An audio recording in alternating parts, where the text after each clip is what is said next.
പ്രിയ സജ്ജനങ്ങളെ, സദനമസ്കാരം. ഏകാത്മതാ സ്തോത്ര പഠനത്തിൽ 28ാമത്തെ ശ്ലോകത്തെക്കുറിച്ചാണ് നാം ചിന്തിച്ചുകൊണ്ടിരിക്കുന്നത്. രാമകൃഷ്ണോദയാനന്ദോ രവീന്ദ്രോ രാമമോഹന രാമതീർത്ഥോ അരവിന്ദശ്ച വിവേകാനന്ദ ഉദ്ധ്യശാഹ. രണ്ട് മഹാത്മാക്കളെ കുറിച്ച് കൂടിയാണ് നമുക്ക് 28ാമത്തെ ശ്ലോകത്തിൽ പഠിക്കാനുള്ളത്. മഹർഷി അരവിന്ദൻ ഭാരതത്തിൻ്റെ ആത്മാവിനെ കണ്ടറിഞ്ഞ് ഭാരതത്തിൻ്റെയും ലോകത്തിൻ്റെയും ഉജ്ജ്വല ഭാവിക്കു വേണ്ടി സ്വയം ഉരുകിത്തീർന്ന ഉന്നത പ്രതിഭയായിരുന്നു മഹർഷി അരവിന്ദൻ. സാഹിത്യകാരൻ, പത്രപ്രവർത്തകൻ, വിപ്ലവകാരി, ചിന്തകൻ, ബഹുജന നായകൻ, തപസ്വി എന്നീ നിലകളിൽ പൂർണ്ണത കൈവരിച്ച ഒരു അപൂർവ വ്യക്തിത്വമായിരുന്നു അദ്ദേഹത്തിൻ്റെത്. 1872 ആഗസ്റ്റ് 15 ഡോക്ടർ കൃഷ്ണധൻ ഘോഷിൻ്റെ 4 പുത്രന്മാരിൽ മൂന്നാമനായിട്ടായിരുന്നു അരവിന്ദൻ ജനിച്ചത്. സഹോദരങ്ങൾ വിനയകൃഷ്ണ, മനോഹർ, ഭാരീന്ദ്രനാഥ് എന്നിവരായിരുന്നു. കുറച്ചുകാലം ഡെറാഡൂണിൽ ഒരു ഇംഗ്ലീഷ് സ്കൂളിൽ പഠിച്ച ശേഷം തുടർ പഠനം ഇംഗ്ലണ്ടിലായിരുന്നു. തൻ്റെ മക്കൾ തനി ഇംഗ്ലീഷ് രീതിയിൽ ജീവിക്കണമെന്നാഗ്രഹിച്ച ഡോക്ടർ ഘോഷ് അവരെ ബംഗാളി പോലും പഠിക്കുവാൻ അനുവദിച്ചില്ല. വസ്ത്രധാരണവും സദാ ഇംഗ്ലണ്ടിലേതുപോലെയായിരുന്നു. 1879 അരവിന്ദൻ സഹോദരന്മാർക്കൊപ്പം ഇംഗ്ലണ്ടിലേക്ക് പോയത്. അമ്മ സ്വർണലതാദേവിയുടെ പിതാവ് തനി ദേശഭക്തനായിരുന്നു. പിതാമഹൻ ഒരു ഉന്നത സംസ്കൃത വിദ്വാനും അനുജൻ ഭാരീന്ദ്രൻ ജനിച്ചതുപോലും ഇംഗ്ലണ്ടിലായിരുന്നു. 10ാം വയസ്സിൽ അരവിന്ദനെ ബൈബിൾ പഠിപ്പിച്ച് മാമോദിസ മുക്കി. തനിക്ക് തിരിച്ചറിവില്ലാത്ത കാലത്ത് നടന്ന ഈ വഞ്ചന അദ്ദേഹം പിന്നീട് തള്ളിക്കളഞ്ഞു. എന്നാൽ ബൈബിൾ അദ്ദേഹം നല്ലവണ്ണം അധ്യയനം ചെയ്തു. ക്രിസ്തുവാകാനായിരുന്നു, ക്രിസ്ത്യാനിയാകുവാനല്ല അദ്ദേഹത്തിന് താല്പര്യമുണ്ടായത്. ഇക്കാലത്ത് അദ്ദേഹം ഫ്രഞ്ച്, ജർമ്മൻ, ഗ്രീക്ക്, ലാറ്റിൻ മുതലായ ഭാഷകൾ പഠിച്ചു. താൻ ഇംഗ്ലണ്ടിൽ താമസിച്ചിരുന്നെങ്കിലും ഫ്രഞ്ച് സംസ്കാരമാണ് തൻ്റെ ഹൃദയത്തിനിണങ്ങിയത് എന്ന് അദ്ദേഹം അക്കാലത്ത് തന്നെ പറഞ്ഞിരുന്നു. അച്ഛൻ നാട്ടിലേക്ക് പോയി. അദ്ദേഹത്തോട് ബ്രിട്ടീഷ് ഓഫീസർമാർ വളരെ മോശമായി പെരുമാറി. അതോടെ ഇംഗ്ലീഷ് സംസ്കാരമെന്ന അദ്ദേഹത്തിൻ്റെ ധാരണകൾ തകർന്നു. ദുഷ്ടരും സ്വാർത്ഥമതികളുമായ ഇംഗ്ലീഷുകാരെ പറ്റി അദ്ദേഹം അക്കാലത്ത് മക്കൾക്ക് എഴുതി. പക്ഷേ ഈ ദുരന്തകാലത്ത് ഡോക്ടർ ഘോഷിന് മക്കൾക്ക് പൈസ അയക്കുവാനായില്ല. എന്നാൽ അവരുടെ കാര്യങ്ങൾ എല്ലാം മഹാമനസ്കകളായിരുന്ന സ്ത്രീകൾ നോക്കിപ്പോന്നു. അവരുടെ വീടുകളിൽ തന്നെയായിരുന്നു അരവിന്ദനും സഹോദരനും താമസിച്ചിരുന്നതും. ഇന്റർമീഡിയറ്റ് പ്രശസ്ത നിലയിൽ പാസ്സായതിനാൽ അരവിന്ദന് 80 പൗണ്ട് സ്കോളർഷിപ്പ് കിട്ടിത്തുടങ്ങിയപ്പോൾ ദാരിദ്ര്യം നീങ്ങി. 1890 അദ്ദേഹം കേംബ്രിഡ്ജിൽ പഠനത്തിന് ചേർന്നു. കേംബ്രിഡ്ജ് പഠനത്തിൻ്റെ അവസാന കാലത്ത് അദ്ദേഹം ഒരു വിപ്ലവ സംഘടനയിൽ ചേർന്നു. അച്ഛൻ്റെ കത്തുകൾ ഇതിന് പ്രേരണയായി തീർന്നു.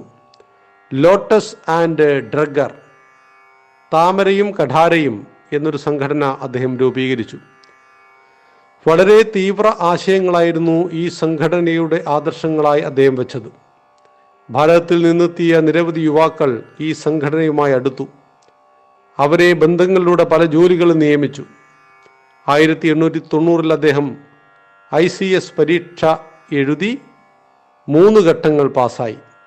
കുതിരസവാരി പരീക്ഷയ്ക്ക് മനഃപൂർവ്വം പോയില്ല. ഇതും പറഞ്ഞ് അദ്ദേഹത്തെ ICSൽ എടുത്തില്ല. കുതിരസവാരി അറിയാതെ മറ്റു ചിലരെ എടുക്കുകയും ചെയ്തു.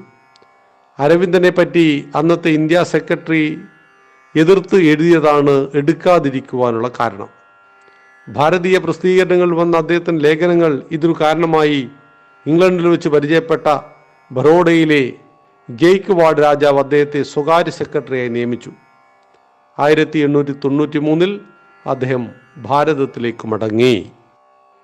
1893 മുതൽ 1900 വരെയുള്ള കാലത്ത് അദ്ദേഹം ബറോഡ രാജാവിൻ്റെ പ്രധാന പ്രസംഗ ലേഖകനും സഹായിയുമായിരുന്നു.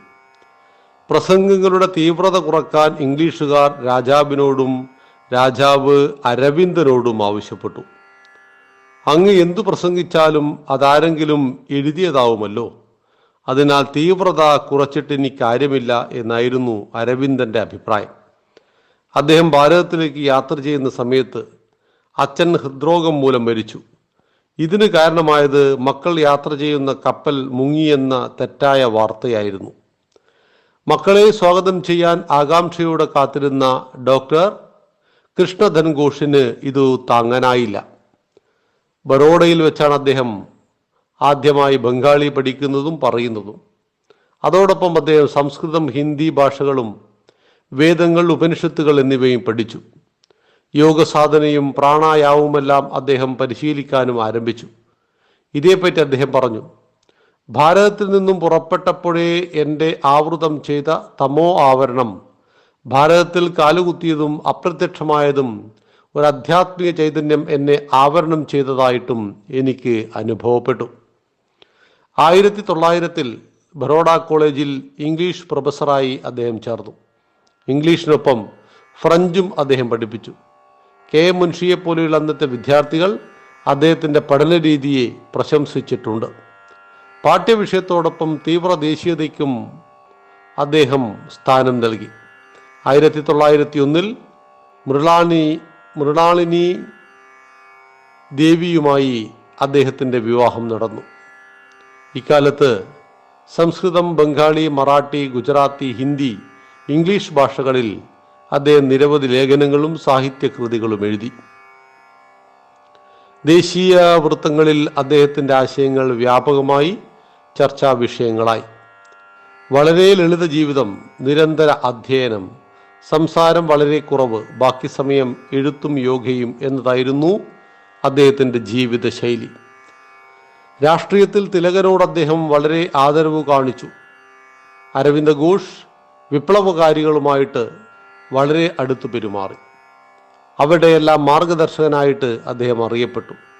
അക്കാലത്ത് കോൺഗ്രസിൻ്റെ നേതൃത്വം പ്രധാനമായും ഗോപാലകൃഷ്ണ ഗോഖലെയുടേതായിരുന്നു. കോൺഗ്രസ് നേതൃത്വത്തിൻ്റെ യാചനാരീതിയോട് തിലകൻ, അരവിന്ദ ഘോഷ്, ലാലാ ലജ്പത് റായ്, ബിപിൻ ചന്ദ്ര ഘോഷ് എന്നിവർക്ക് വെറുപ്പായിരുന്നു. മിതവാദം വെറും കാപട്യമാണെന്ന ധാരണയിലായിരുന്നു അരവിന്ദ ഘോഷിനുണ്ടായിരുന്നത്. 1898 വിപ്ലവ പ്രവർത്തനങ്ങൾക്ക് നേതൃത്വം നൽകുവാനും യുവാക്കളുടെ സംഘടന ഗ്രാമം തോറും ഉണ്ടാക്കുവാനും ജതീന്ദ്രനാഥ് ബാനർജിയെ അദ്ദേഹം ബംഗാളിലേക്ക് അയച്ചു.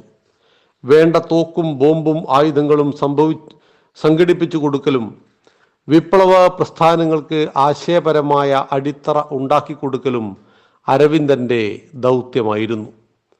അക്കാലത്തെ തീവ്രവാദി സംഘങ്ങളെയെല്ലാം ബലപ്പെടുത്തുന്നത് അരവിന്ദ ഘോഷ് ആയിരുന്നു എന്ന് ബ്രിട്ടീഷുകാർ സംശയിച്ചിരുന്നു. നാം ഏറ്റവും പേടിക്കേണ്ട വ്യക്തി എന്നാണ് ബ്രിട്ടീഷ് ഗവൺമെൻറ്റിന് ഭാരതത്തിൽ നിന്നും പോയിരുന്ന റിപ്പോർട്ടുകളിൽ അദ്ദേഹത്തെക്കുറിച്ച് പരാമർശിച്ചത്. സ്വന്തം സഹോദരൻ ഭാരീന്ദ്രനാഥ് ഘോഷിനെ അദ്ദേഹം 1901 ബറോഡയിലേക്ക് വിളിപ്പിച്ചു. രണ്ടുപേരും ചേർന്ന് വിപ്ലവ സംഘടന ശക്തിപ്പെടുത്തി. വാളും ഗീതയും കയ്യിലെടുത്ത് നാടിനു വേണ്ടി പ്രാണൻ ത്യജിക്കാൻ തയ്യാറാണെന്ന് ഓരോ അംഗവും പ്രതിജ്ഞ ചെയ്തു. വിപ്ലവ പ്രസ്ഥാനത്തെ ശക്തിപ്പെടുത്തുവാൻ അദ്ദേഹം ഇടയ്ക്കിടയ്ക്ക് ബംഗാളിലേക്ക് യാത്ര ചെയ്തിരുന്നു. ഭവാനി മന്ദിർ എന്നായിരുന്നു സംഘടനയുടെ പേർ. ശക്തി ഉണ്ടെങ്കിൽ മറ്റെല്ലാം തനിയെ വന്നു ചേരുമെന്നായിരുന്നു അദ്ദേഹത്തിൻ്റെ ചിന്താഗതി.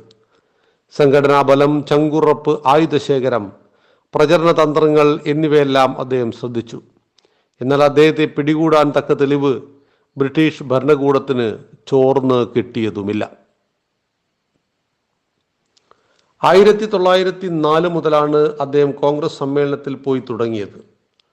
എല്ലാ ഭാഗങ്ങളിൽ നിന്നും നിരന്തരം എതിർപ്പുണ്ടായിട്ടും ബംഗാൾ വിഭജനം 1905 നടന്നത് വമ്പിച്ച ജനരോഷത്തിനിടയാക്കി. 1905 ഒക്ടോബർ 16 ചേർന്ന സമ്മേളനത്തിൽ അരവിന്ദ ഘോഷ് മുൻനിരയിൽ തന്നെ ഉണ്ടായിരുന്നു. അവിടെ വെച്ച് സ്വപ്രേരണയാലെ ജനക്കൂട്ടം വന്ദേ മാതരം എന്നർത്ഥ വിളിച്ചു. കാണെ ഇത് ഭാരതമെമ്പാടും പരന്നു. ബ്രിട്ടീഷുകാർ വന്ദേ മാതരം നിരോധിച്ചത് ദേശീയവാദികൾക്ക് അവരെ പരിഹസിക്കുവാൻ ഒരായുധം കൊടുത്തു. പരസ്പര അഭിവാദ്യം വന്ദേ മാതരം എന്നാക്കി. ഭാരതമെങ്ങും മാഞ്ഞടിച്ച ബ്രിട്ടീഷ് വിരോധത്തിന്റെ മുഖമായിരുന്നു ലാൽ ബാൽ പാൽ എന്ന ലാലാ ലജ്പത് റായ്, ബാലഗംഗാധര തിലക്, ബിപിൻ ചന്ദ്രപാൽ എന്നിവർ. യുവത്വത്തിന്റെ ആവേശമായിരുന്ന അരവിന്ദ് ഘോഷും അദ്ദേഹത്തിന്റെ വിട്ടുവീഴ്ചയില്ലാത്ത നിലപാടുകളും. 1906 അദ്ദേഹം കുറെ കാലം ബറോഡ വിട്ട് കൊൽക്കത്തയിലേക്ക് പോന്നു. ഭാരീന്ദ്രനാഥ് ഘോഷിനെയും കൊണ്ട് 1906 അരവിന്ദ് ഘോഷും ബിപിൻ ചന്ദ്രപാലും ചേർന്ന് യുഗാന്തർ എന്ന പത്രം തുടങ്ങിപ്പിച്ചു. സ്വാമി വിവേകാനന്ദന്റെ സഹോദരനായ ഭൂപേന്ദ്രനാഥ് ദത്ത ആയിരുന്നു പത്രാധിപർ. പിന്നീട് വന്ദേ മാതരം എന്ന പേരിൽ ബിപിൻ ചന്ദ്രപാൽ ഒരു പത്രം തുടങ്ങി. അന്നത്തെ ഭരണകൂടം രണ്ടും നിരോധിച്ചു. എന്നാൽ അവയിൽ വന്ന അരവിന്ദന്റെയും മറ്റു ലേഖനങ്ങൾ ജനങ്ങളെ വേണ്ടത്ര ഇളക്കി വിട്ടുകൊണ്ടിരുന്നു.